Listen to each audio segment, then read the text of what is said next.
pessoal, eu sou o Ricardo, esse é o blog Pretexto. A nossa convidada de hoje é uma autora de sucesso, de novelas de sucesso. Entre outras, ela escreveu Cama de Gato, Cordel Encantado e Joia Rara. Duca Rachid. Duca, muito obrigado, viu, por ter recebido o Pretexto. De nada, é um prazer. Duca, sempre você foi Duca? Olha, meu nome é Maria do Carmo. Aham. Aí ficava do Carmo, Duca. Esse é o motivo do Duca, sabe? Eu achei ótima a solução, Porque não é? é um nome comprido, né? Maria do Carmo. Então, ficou do Carmo, Duca. Eu achei ótimo, achei assim, leve. Duca, muita gente reclama que quem escreve novela abusa muito dos clichês. Repete situações e tal. Vou inverter um pouco a situação, vou te dar o direito de resposta hoje. Em entrevistas, quais são as perguntas mais clichês que você tem que responder? Aquelas que sempre te perguntam, nunca escapa. Que nunca escapa, é assim, da onde você tirou, o que te inspira, da onde você tirou essa ideia, isso é sempre... Essa é recorrente, é um clichê. É um clichê. Pesquisando um pouco de você, é claro que o seu nome está sempre associado a Thelma Guedes, porque vocês escreveram essas novelas que eu citei juntas, né? E uma curiosidade que eu vejo, que acho que em todas as entrevistas que eu li, é falando sobre, mas como é que vocês fazem para trabalhar junto, Isso sempre, não é? isso sempre. Vocês não brigam, né? E claro que a gente briga, né? Porque nós somos duas mulheres intensas, né? Isso. E briga. Mas a gente tem uma coisa também de ter um respeito, uma certa cerimônia, que a gente discute, né? Tem um limite, né? Tem um limite. Nunca ninguém puxou o cabelo. É uma pena, eles queriam ouvir isso, viu? Eles Do que eu acho. Pois é. Falar, a gente brigou, tem cena, tem gravação disso. Eu acho né? que você tem, eu acho que você tem que ter cerimônia com o marido, com o filho, com todo mundo. Tem um limite, né, Duca? Tem que ter um limite, um respeito, isso é importante. Interessante. E a gente tem um acordo também entre nós que assim, não existe ideia ruim. Tá. Pensou e tal, mesmo que seja uma bobagem, joga na roda, vamos ver. E isso faz com que isso acontece, isso é muito recorrente no nosso processo, que é assim, uma joga uma ideia que não está tão boa, mas aí a outra dá uma contribuição, aí a coisa vai crescendo. A gente tem muito eu acredito nisso. Não é que não existe talento inato, é um talento. Para mim isso não existe. Eu suo muito, trabalho muito, e a gente tem essa coisa de ir construindo, né? A gente vai construindo, não é que sai, imediatamente sai uma coisa genial, não é assim, sim. Não é desse jeito. Não tem ideia ruim é não ter ideia, né? Ruim é não ter né, o material para trabalhar. Mas sabe o que eu acho interessante? Mas mesmo quando você não tem ideia, você tem que fazer por ter, entendeu? Você tem que trabalhar. Ela vai ter que aparecer, né? Né? Outro que eu acho interessante, essas perguntas que fazem de vocês duas, porque assim, eu já me lembro de outros casos de coautoria. De dupla. Com homens. E eu não me lembro assim dessa curiosidade de briga, não é? É gozado. A mulher né? é mais brigueira. Não, uma coisa que também falam, que eu acho chato pra caramba, já levantaram essa possibilidade da gente ser namoradas. Né? Tá. Assim, cada uma é casada, tem o seu marido, né? Até uma tem netos já. Tá. Quer dizer, não dá, né? Não Não força a barra, né? Então quer dizer que o Gilberto Braga e a Leonor de Braceres também tinham um caso. Era um casal, né? Era um casal. Era ridículo, né? Um pouco ridículo. Agora, eu li numa entrevista, eu acho que foi você que falou que quando você e a Thelma tiveram uma briga e tal, que é pior que brigar com o marido. Não é? Acho que foi a Thelma. Foi a Thelma, né? Que falou assim, eu imagino, né? A amizade de vocês, a intensidade e ter que trabalhar junto é bom quando o ambiente tá tudo resolvido. E né? a Thelma é minha comadre, né? Ela é a madrinha da minha filha. Então a gente tem, e isso não fui, quer dizer, a Marina, minha filha, que escolheu a Thelma como madrinha. Sensacional, né? Ela já foi batizada com 10 anos e tal, que era uma coisa que você... Tem coisas na vida de novelista, assim, que você vai protelando, porque não dá, porque tem a novela, porque não dá. Então, ela acabou sendo batizada com 10 anos e ela escolheu os padrinhos. Mas a A Padrinhada escolheu é sensacional, né? É. É uma coisa que pouca gente teve legal. essa oportunidade, né? E foi ela que escolheu. Ótimo. Né? Ela adora a Thelma. Eu acho que às vezes ela gosta até mais da Thelma do que de mim. Porque, assim, porque mãe tem sempre aquela. Mãe é sempre mais cafona. Ai, a minha Dinda, ela é incrível. Pois é. Eu gosto das roupas dela, o jeito. Tudo bem. Tá bom. Fica registrado aqui, viu? O seu protesto, viu? Não, mas tudo bem. Eu acho que é normal, né? A gente Eu acho filho, também. Mãe para filho é sempre uma É coisa... adolescente a sua filha? Adolescente, tem 15 anos. Naturalíssimo, né? Natural.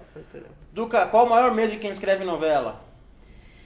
Ai, olha, eu vou falar do meu maior medo, mas acho que é um medo que todo autor tem, assim, de ter que mudar tudo. Isso é péssimo, sabe? E eu não acredito muito nisso. Tá. Eu não acredito muito nisso. Eu acho que quando você pensa numa história, numa novela, você tem que trabalhar já pensando que essa história tem que ser uma história forte. Eu acho que o ponto de partida é assim, uma história forte, ela interessa, ela tem que ter fôlego para durar 5 meses no ar, 7 meses no ar. Então, assim, eu acho que quando você você bola uma história de novela, você tem que confiar muito e tem que gostar muito da sua história, entendeu? Então, para mim, é sempre difícil assim mudar. A rejeição é complicada para qualquer artista. Eu imagino. Mas para a gente envolve um trabalho monumental também, sabe? Tem muita gente, outras pessoas envolvidas. Uma equipe de novela tem em média 150 pessoas, 200 pessoas. É complicado. Então, acho que esse é o maior medo, assim, dessa rejeição total, sabe? Assim, Mas você ainda não passou por isso. Olha, eu acho que a gente já passou com alguns personagens, com algumas tramas e mas tal. Bem localizado, não foi bem geral, localizado, né? Que é uma coisa normal, que é uma coisa que você sempre você lança a sua história e depois você faz ajustes, né? Sim. Quando você vê no ar e quando você sente a reação do público, você faz ajustes. Mas isso de mudar totalmente o protagonista, eu acho isso insano, é uma loucura. É uma loucura, assim, sabe? Espero nunca ter que passar por isso, porque deve ser horrível mesmo, sabe? O cara não gosta do protagonista, aí é complicado. Eu acho que é bem complicado. Duca, o que nunca vai ter numa novela sua? Puxa. Olha, eu acho que eu sou bastante ideológica. Tem algumas coisas assim, defender um personagem fascistão, assim, acho que nunca não vai rolar. Não dá. No Joia Rara, por exemplo, o personagem do Zé de Abreu, né, o Ernest, era um cara ele era um cara de extrema direita, era quase um nazista, tal. Mas ele era ele tinha uma humanidade, né? Ele era um cara equivocado, que acreditava naquelas coisas. Ele acreditava mesmo. Mas ele tinha um outro lado, que ele babava pela neta, né? Pelo filho, tinha uma loucura com aquele filho primogênito e tal. Ele era um cara, basicamente, não é que ele era um nazistão, ele era um equivocado. Ele acreditava, ele tinha uma crença naquelas coisas dele, entendeu? Então aí eu acho que é outra coisa. Agora, para mim é difícil essa coisa. Eu acho que um cara totalmente reacionário, preconceituoso, é difícil para mim. Ele pelo menos tem que ter uma justificativa humana, sabe? Para existir um personagem assim, sabe? A maldade pela maldade não dá. Não dá, para mim não. Eu acho que e assim eu acho que o grande desafio, meu grande desafio e da Thelma também, eu acho que de todo novelista, é criar personagens que tenham uma certa humanidade, que tenham uma complexidade. Sim. Isso eu acho que é fundamental para o desenvolvimento de uma história mesmo. Porque a partir daí você puxa diversos fios, entendeu? O cara tendo contradições e tal, você tem por onde tirar a história. Facilita, sabe? Né, a vida de vocês, né? Entendi. Sabe, aquela coisa chapada, é muito difícil você, inclusive, trabalhar. Sabe, escrever uma história é muito difícil com personagem chapado. Para mim, pelo menos, para mim não dá. Duca, a primeira novela que você escreveu foi em Portugal, A Banqueira do Povo. Como é que era essa novela? Como era a história dessa novela? Era uma história verídica, né? Eu acho que ela daria muito mais uma minissérie do que uma novela, Tá. mas foi uma ideia do Avancini, que era o seguinte, era a história de uma mulher que emprestava dinheiro a juros. Ela criou num momento em que não existia em Portugal banco privado, Aham. ela criou um banco privado. Tá. Isso foi tomando uma dimensão enorme, né? E começou a atrapalhar, e realmente começaram a dar corda para ela se enforcar mesmo, colocar muito dinheiro e tal, porque era uma época, o interesse era. Iam começar a abrir os bancos privados e não queriam essa pessoa, essa concorrência. Essa concorrência, Então né? era uma história super interessante, porque era uma senhorinha Aham. que foi criando relações e, sabe, foi muito bacana, era uma história muito interessante. Interessante mesmo, Né? né? Não sei. Era a ascensão e a queda dela, né? Aham. E tinha, a gente não podia falar dessa história, mas assim, insinuava que tinha gente graúda dando Claro. corda, investindo muito dinheiro Pra depois para ela se dar cair. mal. Para ela não poder pagar de novo aqueles juros, Aham. entendeu? Ô, Duca, e tem diferença, assim, básicas de dramaturgia em Portugal e Brasil, assim, pra você escrever? Olha, Muda muito? eu acho que não. Acho que o folhetim tem as suas regras, Aham. então, um gênero, então tem suas características. Eu acho que não muda muito, assim. E ultimamente eu não tenho acompanhado a produção em Portugal, Tá. para te dizer, né? Eu acho que, sei lá, as novelas brasileiras e os próprios autores que estiveram lá, diretores e tal, ajudaram muito, Aham. né, os portugueses a desenvolver uma dramaturgia, né, e tal, acho que é bacana. Mas eu acho que escrever novela em qualquer lugar do mundo, você tem que seguir determinadas Entendi. regras, entendeu? Eu acho que não dá. Claro, você tem que observar os costumes do Aham. local, né? É. Você tem algumas coisas comportamentais que você tem que saber, né? Como é que isso chega para o telespectador lá, né? Mas basicamente, assim, montar uma estrutura de novela, eu acho que é a mesma coisa. Duca, uma frase sua. Assim, ó, todo dia que eu escrevo, eu lembro do Walter George Todo Durst. dia. O que você lembra dele, assim? Todo dia quando você vai escrever, você lembra? Nossa, eu aprendi tudo com ele, né? Tudo, assim. Então me lembro de coisas, de conselhos, de coisas, de análises, o tempo todo, assim. É uma coisa impressionante. Eu sento para escrever, mas venho muito vivo, assim, sabe? Os conselhos, como é que ele faria isso, o que ele acharia dessa cena, como é que seria essa escaleta se fosse ele a fazer. Não tem jeito. Eu até fico emocionada, mas é batata todo dia. Coisa, né? Todo dia. Essa busca de uma humanidade, isso que eu falei pra Aham. você, do personagem tem essa complexidade, que era uma busca dele também, né? Ele falava assim, a diferença entre o drama e o melodrama é assim, no melodrama, quando o personagem adquire uma humanidade, aí você está fazendo um drama e não um melodrama, sabe? Tá. Fantástico. Ele falava muito isso. Assim, as coisas me lembro muito, não tem jeito. Ô, Duca, e a obra dele é de muita qualidade, né? Muita. Eu acho que eu fui pesquisa. uma privilegiada Eu acho também.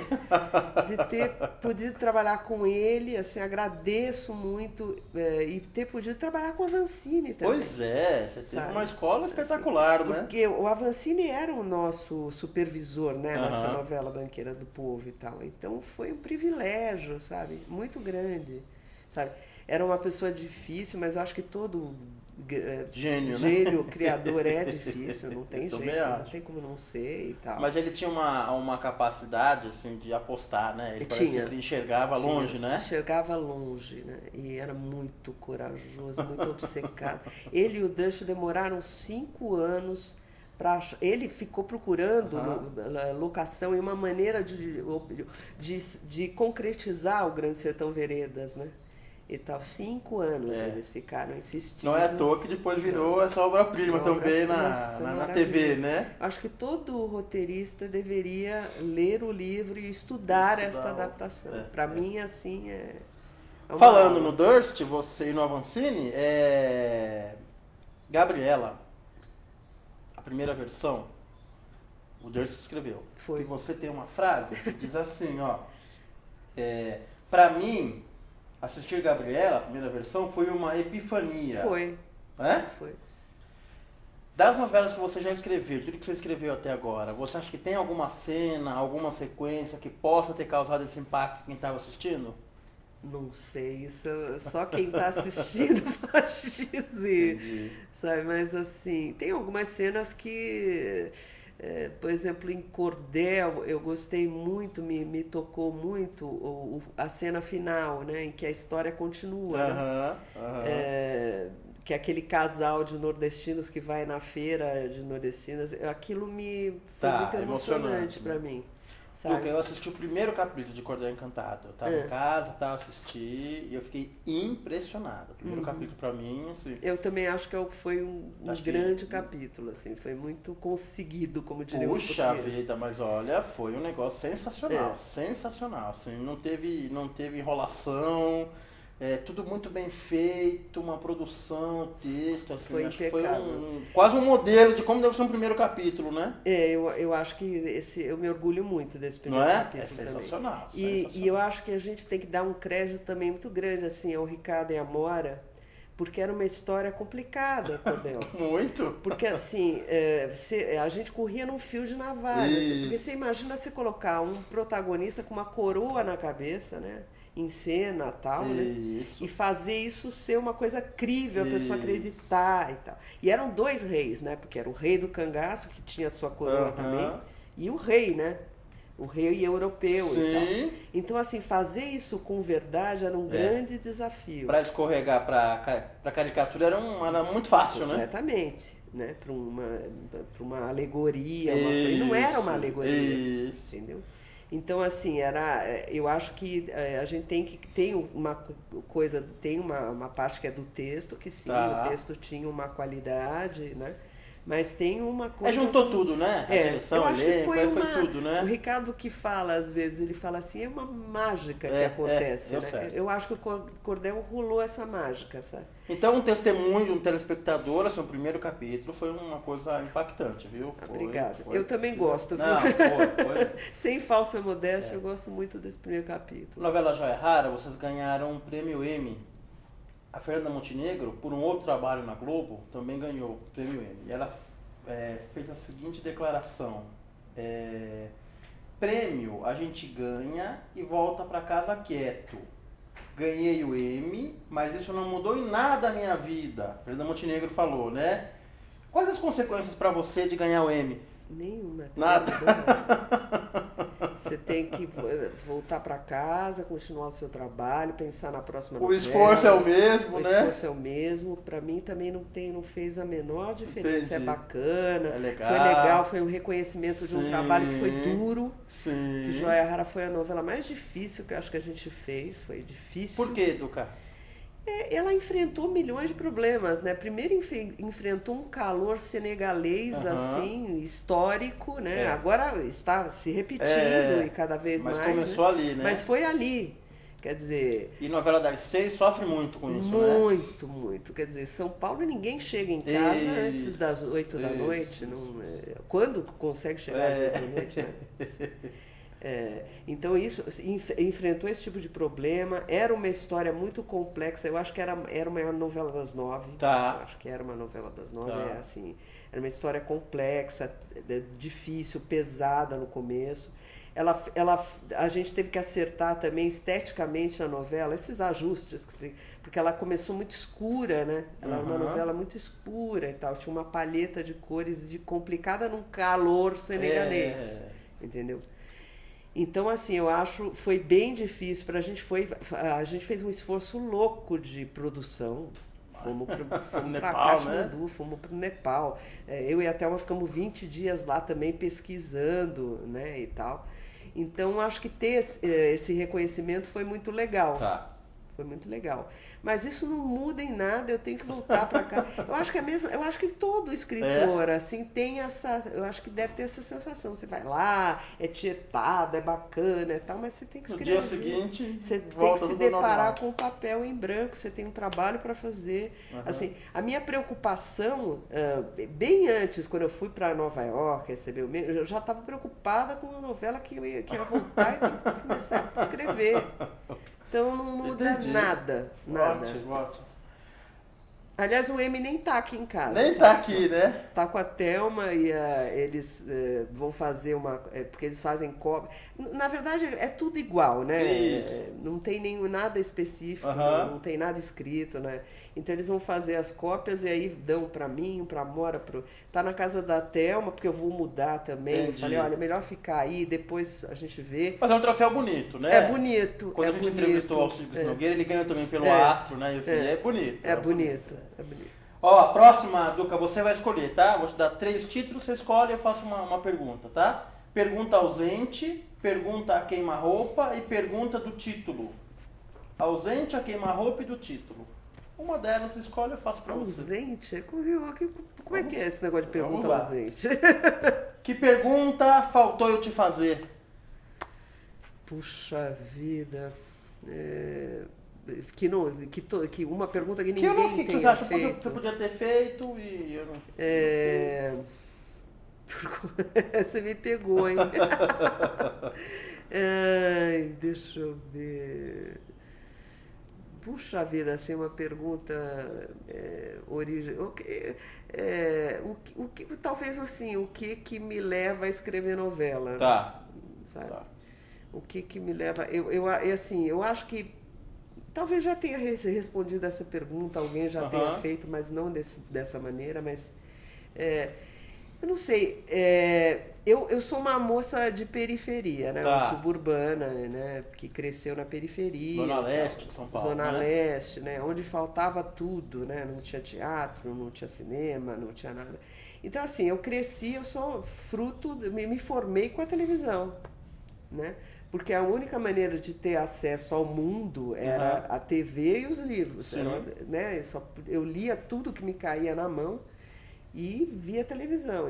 Então acho que foi a partir daí que eu sempre quis, eu nunca quis ser uma escritora, literata, eu sempre quis fazer isso, fazer roteiro, fazer novela, fazer filme, né? Eu quis também ser jornalista para poder sair para o mundo, eu sou muito curiosa, né? E outra coisa, assim, eu acho que em função desse ambiente animoso, vamos dizer assim, né, da periferia, de não ter o que fazer, eu desenvolvi um mundo interior muito complexo. Então, uma hora isso tem que ir para fora. Transborda, né? Até hoje muito legal, é um pouco muito assim, legal. Sabe? E é legal assim, você tá devolvendo pra TV aquilo que ela te deu, né? Quer dizer, exatamente. Isso é muito bacana. Certo. Agora é a última, tá, Duca? Não estranhe, hein? Tá. Você reclama muito das coisas? Nossa. Eu disfarço bem, mas eu sou bem mal-humorada, viu? Ó, uma fonte me falou pra te perguntar isso. Não vou te falar quem mas é uma pessoa que já escreveu 3, 4 novelas com você, tá? Eu perguntei pra ela, falei, conta alguma curiosidade sobre a Duca. Ela? Thelma Guedes escreveu o seguinte, tá? Eu vou ler pra você. Ela começa bem, tá? Te elogiando. A Duca é uma pessoa especial. Antes de qualquer coisa, ela é um ser humano cheio de qualidades. Bem, uma amiga de todas as horas. Está sempre pronta a ajudar, amparar, apoiar. Que já quis ser seu amigo já. Mas também é uma companheira deliciosa para compras, festas, viagens. Vocês compram muito? Ela compra mais do que eu. Você é só uma companheira, né? Ela fala que eu sou terrível, que eu incito ela a comprar, porque eu falo, olha, mas realmente eu acho que ela é uma mulher bonita, né? Assim, ela tá super em forma. Então eu falo, olha, isso aqui ficou bem. Super, tem a sua cara e tal. E ela não resiste, né? Entendi. Então, olha, que legal. E eu tenho essa coisa, eu compro mais para os outros do que para mim. Pra você. Eu tenho essa, assim, eu já sou chata para comprar coisa para mim, eu Tá. sou muito básica também, Entendi. acho que nada fica bem e tal. Então eu compro bem menos, né? Mas eu tenho essa coisa de... Para os outros, você é uma ótima incentivadora. Dizem, alguém me disse uma vez que Rashid, o significado de Rashid em árabe, é alguém que indica o caminho. Legal. E eu tenho um pouco essa coisa, assim, Legal. eu acho que eu sei ajudar mais as pessoas do Aham, que a mim entendi. Ótimo essa Eu do acho Rashid, que, viu? E legal. alguém me disse uma vez, eu não sei se isso se procede, mas... Ó, o elogio continua, É. Luca. É talentosa demais. É. Trabalhar com ela é um exercício sempre muito estimulante, porque a cabeça dela não para. Você não para nunca, Duca? Você tá sempre pensando em... Isso às vezes é bem cansativo. Trabalha o tempo todo. Uma vez eu fui num médico antroposófico, né, que eu falei para ele, nossa, doutor, mas eu não paro de pensar, o tempo todo eu passo num lugar, vejo uma placa, vende-se, eu já imagino uma história de alguém que foi lá comprar, aí gostou da moça, ele falou assim, você tem uma patologia. Ainda bem que você arrumou um jeito de ganhar dinheiro. Porque Perfeito, é isso aí. às vezes é insuportável, juro. Eu tinha vontade de falar, não, eu preciso, ainda não. Ou isso é uma das coisas que eu estou adiando, eu preciso fazer um curso de meditação. Tá, para acalmar um pouco, para chegar... Às vezes é insuportável. Assim, quando eu estou escrevendo novela, eu não consigo dormir sem tomar remédio, Tá. porque assim, eu preciso desligar aquela, sabe, não dá. Às vezes é muito chato isso, sabe?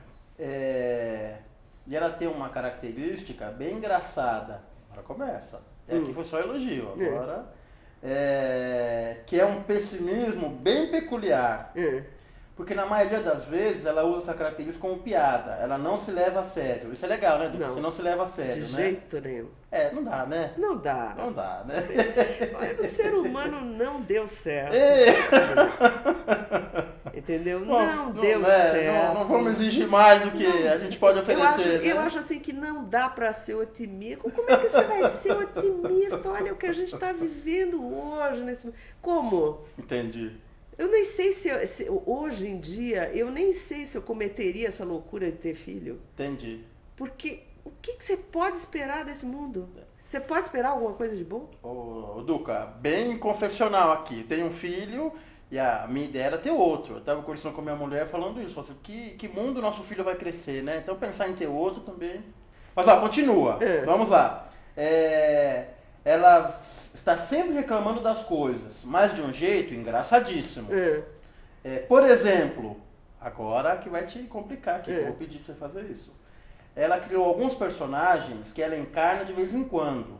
Um deles, o mais hilariante, é uma mulher sem classe, sem nenhuma sutileza, que fala todas as verdades e que se acha muito fina e inteligente. Duca, eu conheço muitas pessoas assim, viu? Mas ela também tem um personagem. Ah, é? Ela faz tem. também? Ela Bom, também. se tudo der certo, eu vou entrevistar ela também. Mas ela fala assim, ó. A Duca faz uma voz impostada, arrogante, para representar essa personagem que fala barbaridades, mas sempre dizendo que é muito discreta e resolvida. A gente morre de rir. Você faz isso pra gente, Duca? Meu Deus do céu. A culpa é da Thelma. Eu pedi pra ela, Thelma, manda uma curiosidade engraçada da Duca, e ela me deu de bandeja isso aqui, Duca. Você vê que descrição. Vou brigar com ela, você vai ser responsável Puxa pelo rompimento de uma dupla. Não, são várias, eu acho que essa é inspirada em várias mulheres da minha infância, inclusive, da rua onde eu morava e tal, que eram todas muito, sabe, senhoras de Vertigadas, si, mas não entendi. não, muito moralistas e tal, sabe, e grossas, assim, uma grosseria absurda. Então ela fala assim, ai, sabe, Ricardo, você sabe que eu não falo, eu sou uma pessoa muito discreta, mas fulano... Aí começa, né? Saco de maldades. Não é que eu. Você sabe que não é que eu falo, mas eu observo. Ela tem esse bordão, sabe? A pessoa Eu não observa. falo, eu só observo. Eu só observo. Então, tem essa. Então, ela fala essas barbaridades, Que assim, legal, terríveis que legal. das pessoas, mas porque ela observa, sabe? E ela sempre gosta de se comparar com as pessoas, né? Tá. Fulano é desse, mas eu não. Eu Tá. sou resolvida nesse sentido, pra mim. Desde que não mexa comigo, não tem problema. Eu conheço essas pessoas. Não é? Eu conheço. Você também vem da periferia? Pois é, eu conheço bem, viu? Mas senhora, tem aqui, tem Não. aquela que tem o verniz e Isso. frequenta os Cafreire, mas é a mesma coisa. Isso. São as Tem aquele mais verniz, hilariantes, são essas aí, né? Exatamente. Duca Rachid, ela apenas observa. Duca. Não, a Duca não. A Duca não, essa personagem, né? Duca, você é uma apontadora de caminhos, viu? Uma ótima definição. Será? Ótima definição, viu? Continue com o seu talento de imitadora, agora que eu não conhecia, de atriz, mas principalmente o talento de escritora, viu? Eu sou muito tímida para ser atriz. Mas olha, eu acho que não rolaria. O mundo das artes cênicas está perdendo, viu? Tem gente que me fala isso. Está assim, perdendo. Os meus amigos e tal, mas eu seria incapaz. Nossa, eu acho que é uma exposição que eu não ia conseguir. Também. Duca, foi um prazer te conhecer. Obrigada, viu? também foi um esse prazer lado engraçado seu, mal-humorado, irônico, com o qual eu me identifico, porque é melhor, né? Facilita, não é? Facilita, sim. Facilita. Prazer em ter recebido você e continue assim, brilhando aí no mundo das telenovelas, viu, Duca? Obrigada, viu? Obrigada. É isso aí, pessoal. A gente fica por aqui. Em breve volta com mais um bate-papo do Pretexto. Até mais.